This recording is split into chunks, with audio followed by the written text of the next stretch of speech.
এই নকশবন্দি মুজাদ্দিদা দপ্তর জাকের পার্টি, এটা মুসা আলাইহিস সালামকে যে আল্লাহ বলছিলেন যে তুমি একটা খিমা তৈরি করো, তুমি একটা ব্যারিকেড তৈরি করো, তার ভিতরে তোমার পরিধান নিয়ে থাকো, দোকান আসতেছে।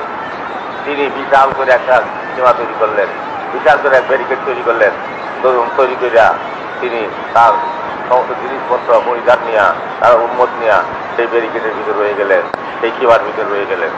সীমার বাহিরে যারা ছিল তাদের উপরে নিয়ে গেল বাতাসে, আর সীমার ভিতরে যারা ছিল তাদের গায়ে একটা পটল করল না। অতএব পীরের এই যে নকশবন্দি মুজাদ্দিদের তরিকা এবং জাকাত পার্টি, এটা তোমাদের জন্য সেরকম কিবা সদৃশ্য। এই কিবাতে তোমরা থাকো, বাহিরে যাইও না। কিন্তু ভয়ঙ্কর দিন আসতেছে, যেদিনে মানুষ মানুষকে আহ্লাদ করবে, মানুষ মানুষের মাংস খাবে। এমন একদিন আসতেছে, মানুষের মাংস নিয়ে বিক্রি করবে, মানুষের মাথা কেটে নিয়ে ব্যবসা করবে। এমন একদিন কিন্তু তোমাদের সম্মুখে। তোমরা হুঁশিয়া, তুমি দয়াল পীরের বদল চেপে দিলাম। এই রজ্জু কেবলদের রজ্জু, এই জায়গার পার্টি তোমরা অধিক শক্তিশালী করো এবং পার্টিকে শক্তিশালী করবার জন্য যা প্রয়োজন তোমরা কাজ করো, কিন্তু পার্টি চাইলো না। আর সকলেই তরিকার কাজ করো, এবং তোমাদের দেশের অন্যান্য লোকের তরিকার সম্বন্ধে বুঝাইও, যাতে করে তারাও সেই সত্যের আশ্রয়ে আসে, সত্য পতাকার নিচে আসে। অথচ আমরা জান বলছেন, তোমার দাদা বিষয় বলছেন যে বাবা যারা ব্যাসের মাটি দিয়ে যারা গড়া, অবশ্যই তারা এই পতাকার নিচে আসবে, নিঃসন্দেহ কথা। এটা তার পবিত্র মুখের বাণী, তার মুখের পাক বাণী, এটা কোনোদিন নষ্ট হবে না। এখন আস্তে আস্তে চতুর্দিকের থেকে ঘরের মতো দইরা আসতেছে, নদীর স্রোতের মতো মানুষ ঘরে আসতেছে এবং তারা তরিকাভুক্ত হইতেছে। অগণিত লোক এই এই এই পুরো শিল্পে তার উপস্থিত ছিলেন, তারা সকলে পায়ে নিয়ে গেছে। এত দুঃখ বেদনা বৃষ্টি বাদল হইল, তাও জাকের আন্দোলনে নাই, এত কোনো আনন্দ কোনোখানে কোনো রকম ভয় ভীতি তাদের আসে নাই। তারা হাসি মুখে বরণ করে নিয়েছে আল্লাহর দান, ওটা বৃষ্টিটাও আল্লাহর দান।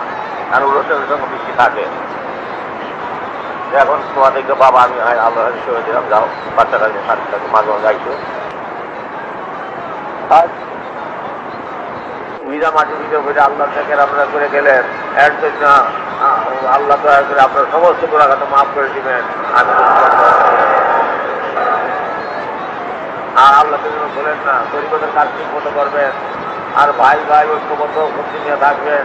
আমি যে জাকের পার্টির নির্বাচন দিয়ে দিচ্ছি, এই জাকের পরে 37 বছর পূর্বে আপনি দাদা বিশ্বস্ত মহতলার সঙ্গে ঘোষণা করেছিলেন তিনি, আমিও সেই সঙ্গে ছিলাম, আমিও সেই নারায়ণ ছিলাম, আমিও বলছিলাম।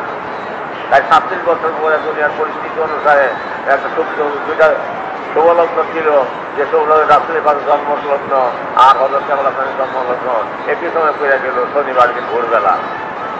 সেই সময় আমি এই জাকের পার্টি নির্বাচন দিয়ে দিচ্ছি। এই পার্টি আমার পার্টি নয়, এই পার্টি মহাওলি খাদওয়ার পার্টি, এই পার্টি আল্লাহ রসুলের পার্টি, এই পার্টি আল্লাহর পার্টি হেজবুল্লাহ, এই পার্টি সমস্ত বিশ্ব মুসলমানদের পার্টি, এই পার্টি মুক্তির পার্টি, এই পার্টি মুসলিমের পার্টি, মুসলিমকে রক্ষা করবার জন্য এই পার্টি, আমার বিশ্ব মানবের কল্যাণের জন্য এই পার্টি। অথবা এই পার্টির রশি শক্ত করে ধরেন, এই পার্টির শক্ত করে ধরে থাকেন, তাহলে আর কোনো চিন্তার কোনো কারণ থাকবে না। একতার বলে সব হও বলিয়ান, গরিবে আকাশে তব বিজয় নিশান। তোমরা ঐক্যবদ্ধভাবে এই জাকের পার্টি ধরে থাকো, তাহলে আর কোনো চিন্তার কোনো কারণ থাকবে না। তোমরা যদি এই ঐক্য শক্তি রক্ষা করো, তো আরো শক্তিশালী করো। পৃথিবীতে এমন কোনো লোক নাই যে তোমাদের গায়ে কোনো টোকা দেয়, তত বড় শক্তিশালী থাকে না।